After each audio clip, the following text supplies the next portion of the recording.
Hi! Claire Fluffle Kirby fan here with yet another Return to Dreamland ability solo.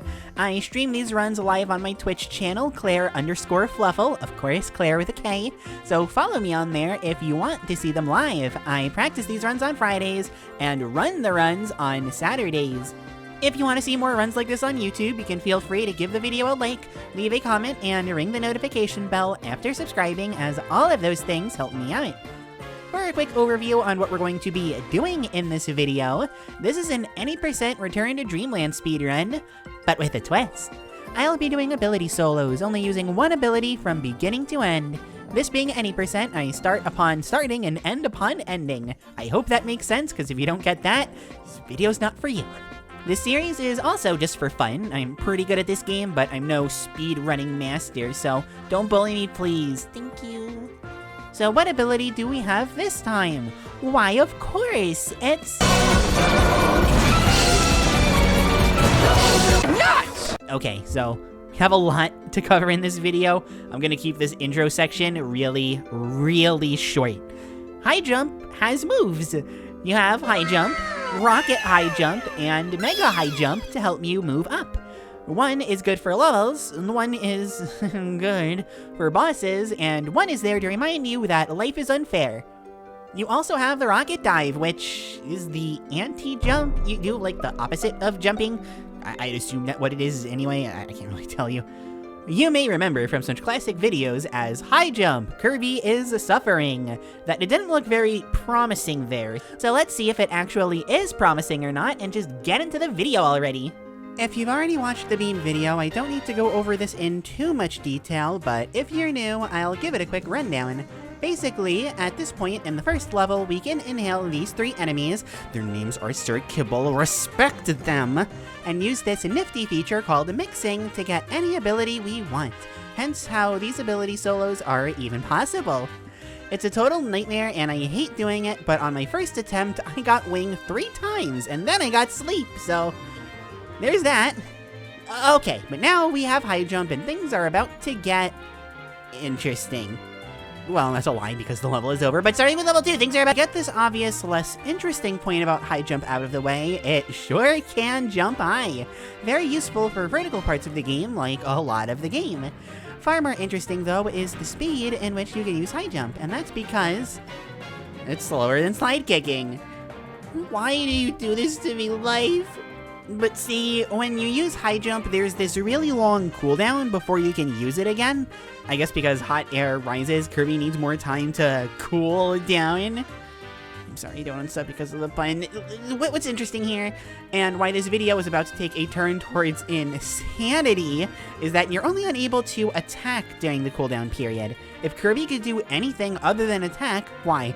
Well, that would be interesting. What's this? Kirby can float in the air? I've never heard of that before. You're obviously one. Oh my god! He can float in the air! So that's nice, but floating is quite literally your slowest option that isn't sleep or standing still. So what good does it do? Well, releasing an air puff has a very little cooldown to the point where you can do what you're seeing on screen as we speak. If you're listening and not watching, I still love and respect you, but look for a second. You're looking now? Okay. Now then, the process of using high jump is simple, albeit hard to pull off. You use the regular high jump attack, press the jump button to float in the air, and as soon as you're done, let out some steam by attacking, rinse, repeat. We'll get into some downsides with this as we go along with the run, but for the simpler levels of Cookie Country, this absolutely wipes the floor with everything we've seen so far. Slide kicking and cutter dash are just not comparable because... finally, this is an attack that can be done in the air, so any obstacles that block your way can get you high. I mean, they can get jumped. Oh god, oh shoot. Oh my god, no. The only real issue with high jump as a movement option is that since you're always moving up, things like walls tend to get in your way. You need to wait for high jump while you're using it sometimes. Unacceptable, worst ability. The real strength of high jump becomes apparent in rooms like this one, where the only thing that matters is how quickly you can get to the top of a room. I don't even have jokes for this one. High jump is just phenomenal for stuff like this. You know, a minor issue here and there aside, high jump actually seems kind of insane for this. Of all abilities, it's high jump. I wonder what could even slow it down. Oh, yeah. Right. Boss fights. Okay, so for all of the good that it does in the world, high jump against bosses and mini-bosses has quite literally nothing good going for it. But thankfully, it isn't a huge issue until later in the game. So for once, I'm actually going to skip Gigant Edge, my addiction, because I need to obsess over a different mini-boss in these videos. So moving on for now, Cookie Country 3 shows right away that slide kicking still can be useful. More niche here compared to, say, the beam and sword runs, but whatever. Areas like this are also nicer compared to the beam run, since high jump has rocket dive that lets it destroy anything beneath its path. Even ignoring these weird accents that I randomly pull out, I don't talk about this specific area often. It's gonna be one of those videos where we talk about everything. But this is a good example of high jump being kind of tricky, actually. It's never clear, at least in a room like this, when it's best to high jump and when to slide kick. So despite the fact that high jump is very good, it can still be surprisingly tricky. In general, though, high jump loves more wide open areas, vertical or not. It prefers the breezy outdoors compared to the dry, still air of the indoors.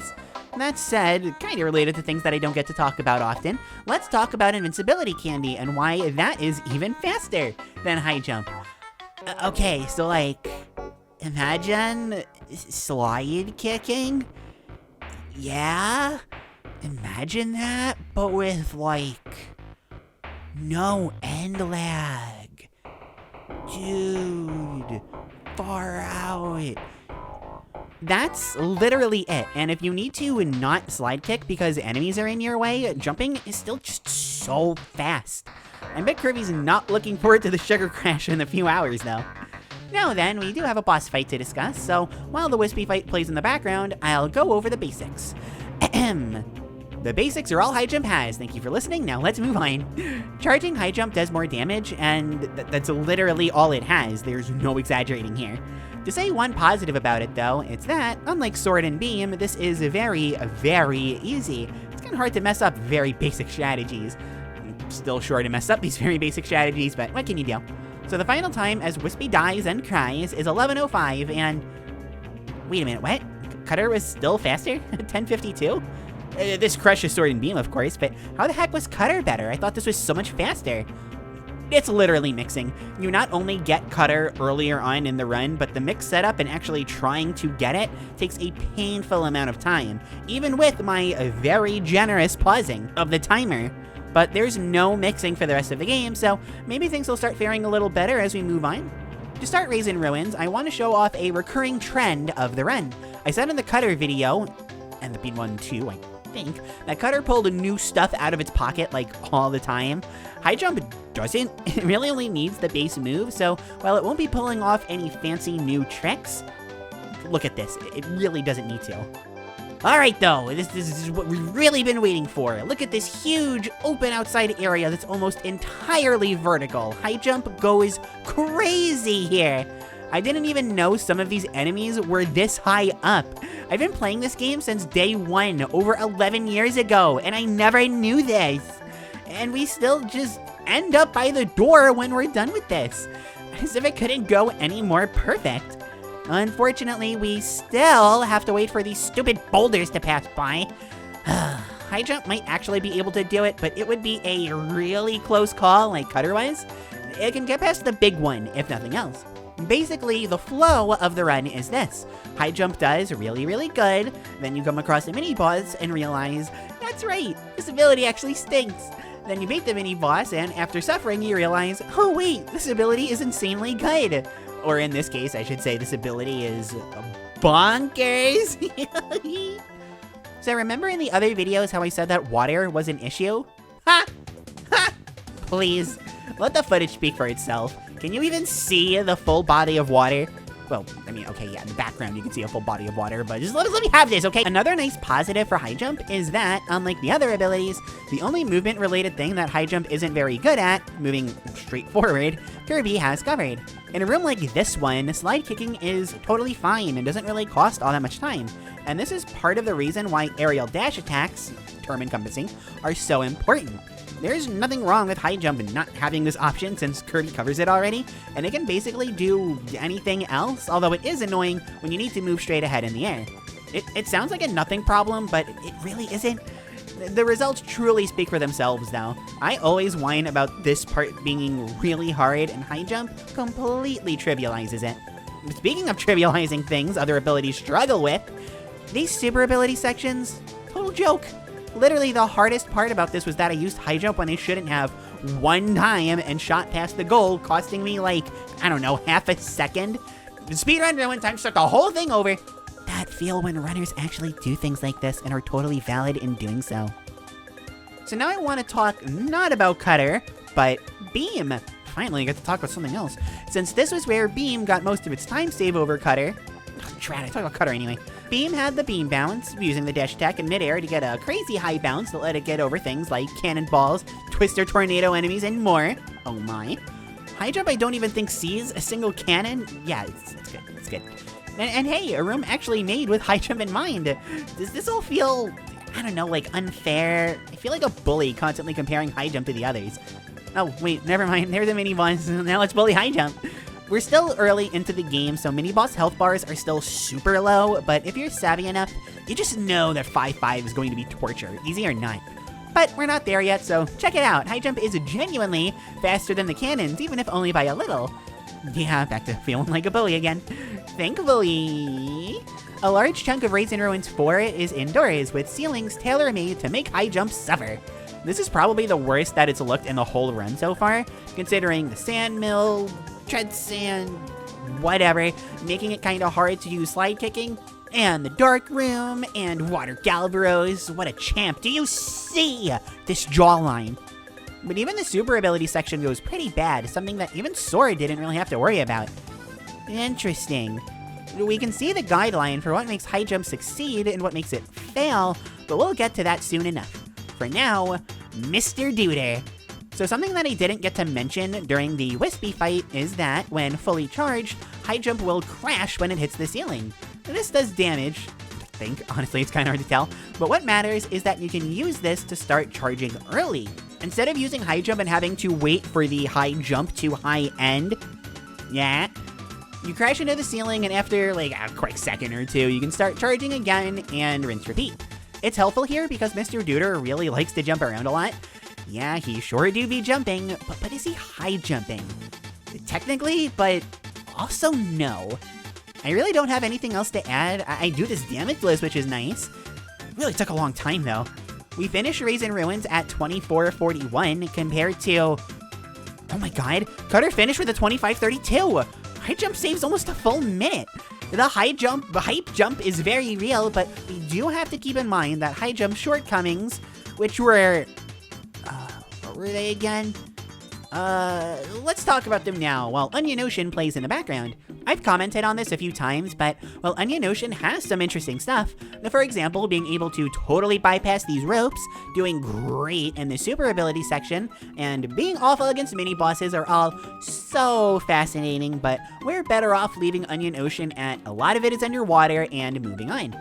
Although, Cutter, here we are again. It did a lot better than Sword and Beam here.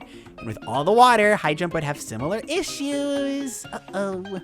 Well, for now, let's focus on what makes high jump really good and really not so good. Thankfully, this has to be the most cut and dry ability we've covered so far. Vertically, unmatched. Horizontally, wonderful. It absolutely can't deal with weird terrain, and against bosses, it's also unmatched, but in a completely different sense. If high jump wants to keep its good time, levels can't have awkward ceilings. Preferably, most of the game at this point would take place outdoors. We know this isn't the case, but darn it, an ability can dream. The boss fight issue, though, that there's really nothing we can do about. Boss health bars don't become a huge problem until many noon-ish, but even as early as that Moundo fight I talked about earlier, it just looked bad.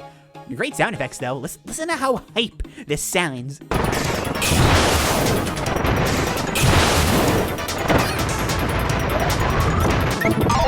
On the bright side, though, these are the only two negatives. Everything else is either fantastic or about equals what most other abilities can manage.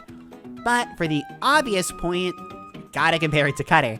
Cutter has basically everything that high jump wants and lacks any major weaknesses, except for high jump's biggest strength, the aerial dash attack. Blood related. We saw what high jump could pull off with Raisin Ruins, but how about for the rest of the game? Well, if we look at the other worlds, White Wafers and Egg Engines have a lot of indoor areas, the Dangerous Dinner is mostly outdoors, and wow, Nutty Noon is like all outdoors. So at this point, it's basically half and half. To beat Cutter, high jump has to do what Beam needed to do last time, excel where Cutter struggled, and at least keep it competitive where it excelled. With this in mind, Fatty Puffer time! And speaking of bosses, Fatty Puffer time! So remember how Sword, Cutter, and Beam all managed to get Fatty Puffer down to just 1 or 2 more hits before turning invincible? Yeah, high jump still needs 5 fully charged hits at that point, and Fatty Puffer starts small and is kinda easy to miss, so for me it wound up being 6. Phase 2 also goes terribly. Fatty Puffer just has so many chances to attack and waste time. The attack where Fatty Puffer spits out the water, this one I actually got with Beam by mistake by dealing too much damage too quickly, also happens here, but the big difference is that there's no way around it this time. On the bright side, I act bright finally and use brute force to beat Fatty Puffer early. In quotation, we're talking about high jump here. So we wrap up Onion Ocean at 45:43. That took over 20 minutes. That's about what took Sword. Feeling nostalgic again. Funnily enough, even though I paused the timer after dying to Fatty Puffer, it still managed to lose its lead over Cutter, which ended here at 45:41. And White Wafers has a lot of indoors. This is also where Beam started falling out of favor. Uh-oh. Well, high jump certainly starts strong. This room I just recently complained about with Beam goes really well for it, even dodging all of the bombs. This saves way more time than you would expect, honestly. Unfortunately, this goes a lot worse. Gigant Edge still doesn't have too much health, we're not there yet, but the increase is still noticeable to the point where he uses his guard attack. Growing. To quote me, if he's using his guard, the fight took too long. Also, Ice Physics makes positioning really hard. Even Beam didn't have it this bad, since the dash attack canceled the sliding around. Yeah, this game makes no sense sometimes. The first levels are usually pretty plain though, and White Wafers 2 is where we head indoors and have to deal with one of the scariest obstacles yet. Icicles! See, icicles are one of many things in this game that will always take your ability away if it hits you, but the placement of them is what makes them really scary. They're mostly near bottomless pits and spikes on ceilings of rooms. We need to be careful not to get hit since high jump's going to be towards the top of the screen a lot, while also not losing too much time. You know, Cutter's right there, still with the lead, all that jazz. We also have to worry about slanted ceilings and ice physics. That's a lot, but thankfully, high jump is just so fast it still gets the job done just fine. Of course, ability solo veterans already know that running on ice is the fastest way to move, right? Right? Right. It is faster than using high jump, but hey, we'll get to abilities where that's faster soon enough. This is normally a slog for most abilities, but hey, aerial dash attacks, married into the family, they're insane. And equally insane is how bad high jump is at moving down. Okay, so it isn't the worst, I take it over Beam at least, but compared to Sword and especially Cutter, this is so slow. It's nice that it has an attack when moving down, again it could be Beam, but also, no, the Cutter drop was literally perfect and now I'm spoiled. It's especially bad with anything involving ladders. They're huge and feel like they were made for drop slam bam attacks like what Cutter and Sword have. Still, again, it could be worse, and really that's all high jump needs right now to keep up with Cutter. In the totally not Raisin Ruins Boulders boulder room, high jump can get by the boulders with ease. I promise we'll get there in Raisin Ruins one day. I don't know why it's so much harder in World 2 than in World 4. But speaking of redundancy over here, Water Galbraiths! I actually do kind of want to comment on the length of the boss fights since it's getting more and more irrelevant.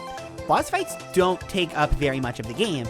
You'd really much rather have an ability with good movement with poor boss fights than an ability with poor movement and great boss fights.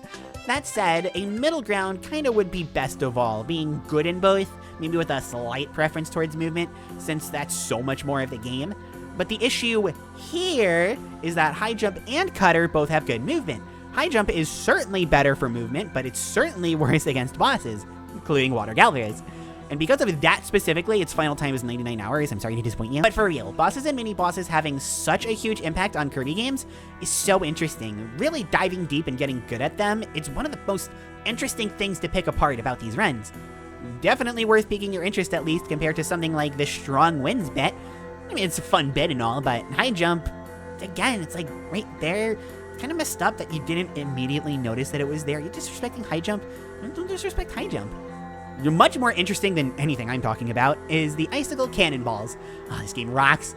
See, they come in from the top of the screen, and if you get hit, that's right, it's lights out for your ability, not Kirby. That said, I think it's time I properly address the absurdity of high jump's invincibility. Look at how invincible this is! To make this comparison for the millionth time, again, it's a lot like Cutter Dash, where you know you should be getting hit, but you're also cheating the game, so it's fine. Why are you cheating on the Kirby game? You did nothing wrong. Part of what makes this run so much fun and why this video is so hecking long is comparing how good and bad it can be literally one room apart. We were just gushing over it, and now this one is all about moving down and has ceiling slants, two things high jump really struggles with. Right after it was cheating God. It really is a good commentary for the human experience. But to get serious for a second, this right here nullifies any disadvantage that high jump has compared to Cutter. With other abilities like Cutter, having to float slowly to make sure that you don't die and lose your ability, that's alright. Or you can use high jump and avoid all responsibilities. Sounds like fun! It's slightly annoying having to deal with the slanted ceilings, but it's still a total cakewalk, and also not the last of these areas that we'll be seeing in the run. For White Wafers 5, excluding this room where not having to wait for the platforms is legit nice, there isn't much to say since so much of it involves ferrying items around. Obviously, I'm not talking about items, this video is so long as it is.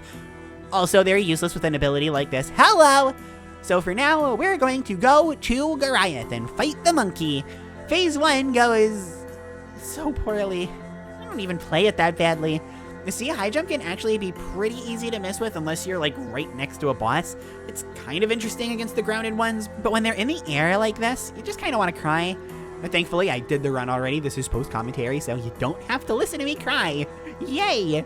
Luckily, when we enter Phase 2, we seem to be in some kind of a sweet spot. Goliath only has about 40% health left.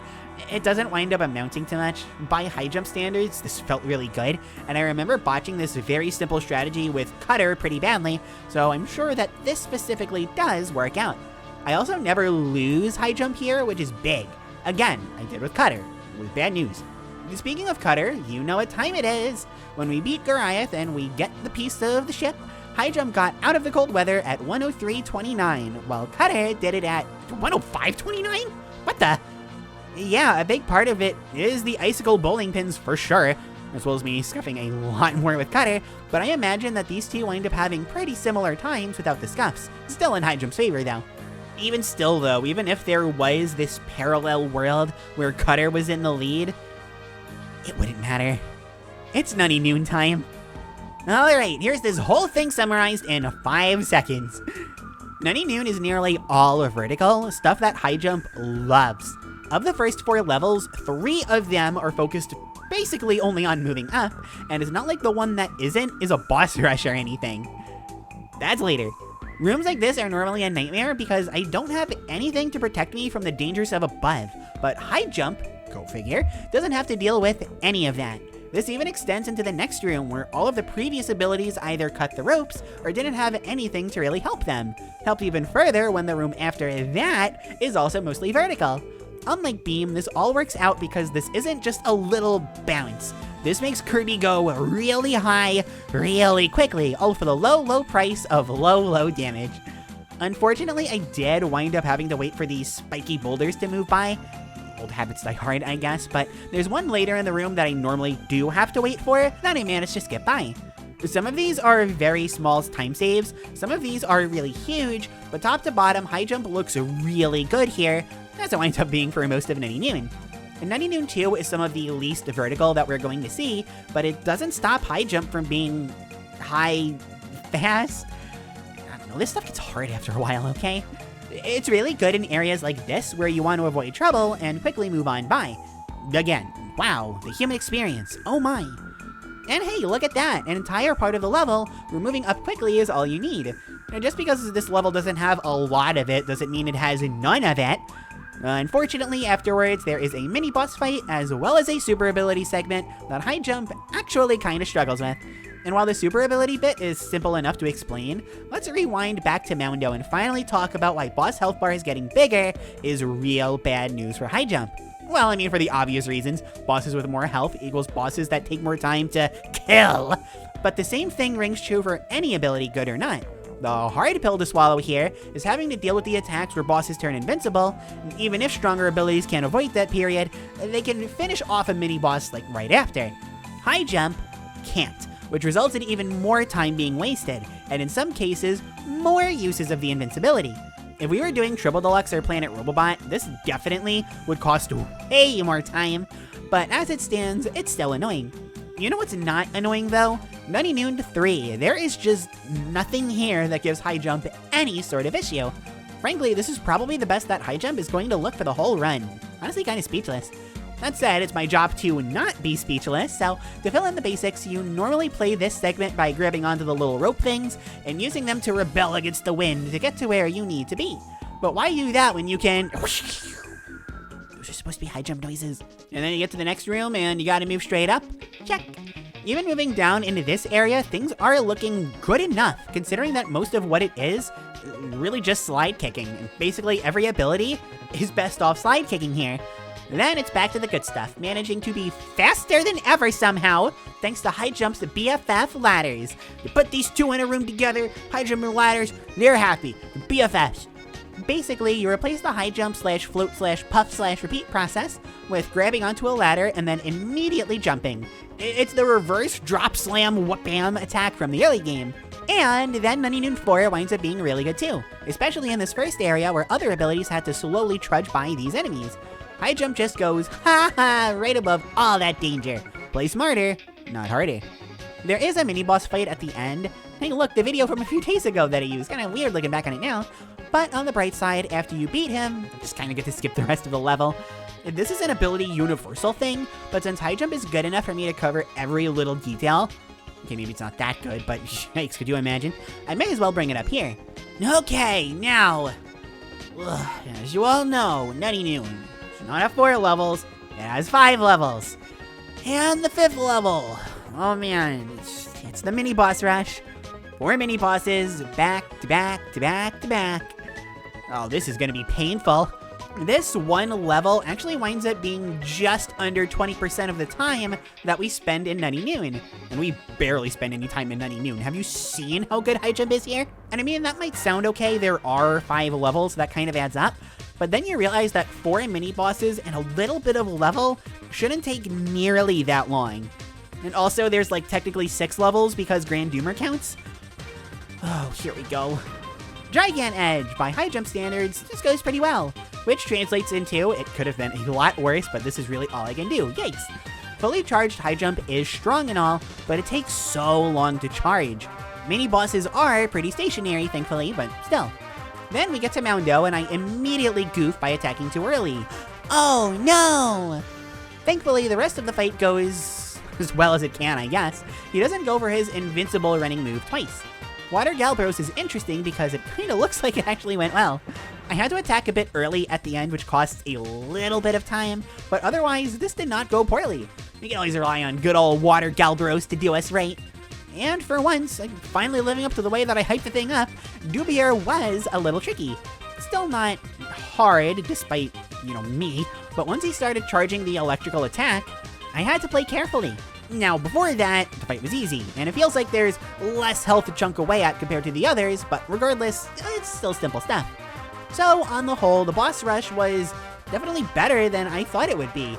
I did breeze through it a little bit though, just for the pacing of the video. We're still pretty far in. It didn't wind up costing as much time as I initially expected, but again, it's still high jump against the mini bosses. It plays the oof sound effect in the background. But this is not the final boss of Nutty Noon. We still have Grand Doomer to go, and isn't too different from the mini boss rush, and finding things to say against bosses is really becoming hard at this point. I guess here specifically, you need to be careful not to get hit at the wrong time, or else high jump goes high bye. But getting it back is easy, and it isn't as costly as, say, against Goliath or something. Otherwise, you're good to just keep wailing on the big old Doomer. Move slowly is large, the good stuff. As always, phase 3 boils down to just ability recycling, and at this point, I think the video is going to be over an hour, so I can just show basic footage in the background and call it there. High jump ends this high at 121.28, while cutter was stuck finishing at 125.08, almost 2 whole minutes compared to what it was before, which was about 2 minutes, so almost 4 minutes. This is the height of the run for sure. I think that's a pun. And while high jump won't stop impressing per se, it will never look this good again. Except for the boss rush. Shh. Okay, so I know we want to cover the whole game, but this video's so long. Can we just like skim over egg engines, please? No? Fine. Well, regardless, there's really never anything interesting to say about the first level, aside from cookie country mixing, of course. Well, although the super ability segment, again, goes really well here. Egg Engines 2 is where things get a bit more interesting, since it has a lot of indoors, and rooms like this where using high jump will hard punish you. Like it did for me. Eating ice cream never felt so bad. For anybody who missed the sword video and is wondering how underwater levels go, there's really only one ability you want to have underwater, which we'll get to.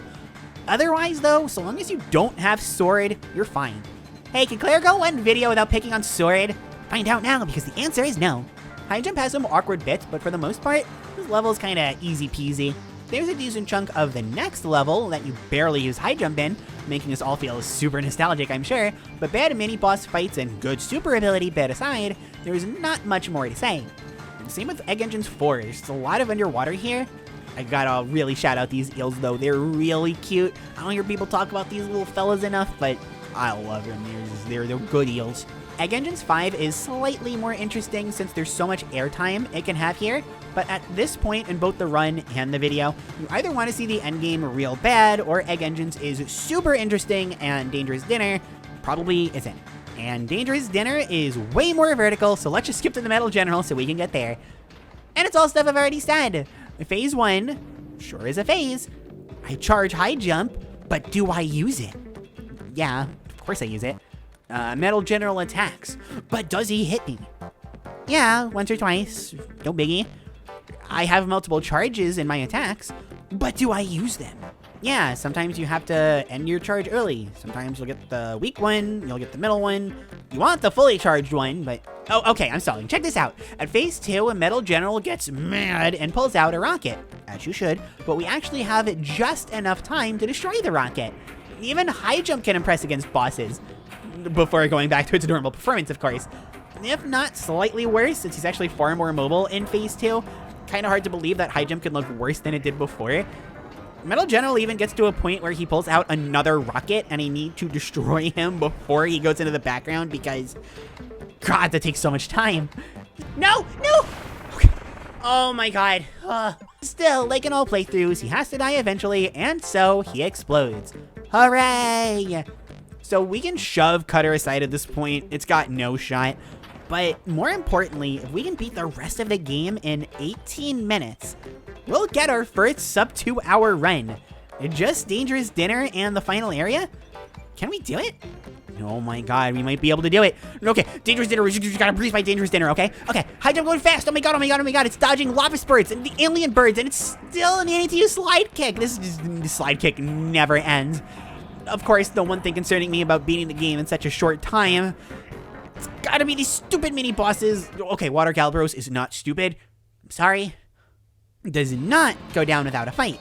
Still, most of Dangerous Dinner 1 boils down to being able to use high jump enough to avoid all of the scary late game stuff, so good for high jump. Not a lot of abilities get to do that.